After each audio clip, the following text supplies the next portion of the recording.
Transferring crypto from Bybit to PayPal is pretty easy thing to do. Today I'm going to teach you how you guys will be able to transfer crypto from Bybit to PayPal. For that, you just have to come to Google, search for Bybit and go to bybit.com. In the bybit.com, this is what you will see. Here you have to log into your account.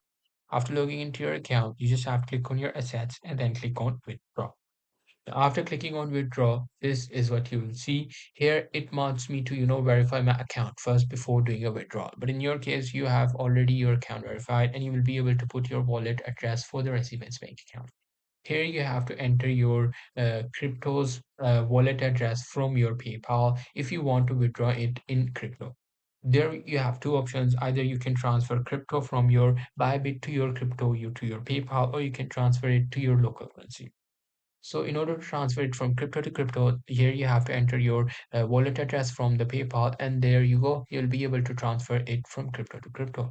However, if you want to transfer it into local currency, you have to click on this fiat withdrawal, and this is what you will see. Here you have to enter the amount you want to withdraw, select the currency, and then use any of these payment services to withdraw it into your bank account. And afterwards, you can use that bank account to transfer money to your PayPal. That's pretty much it. That's what you guys can do. Hope you guys find this video helpful.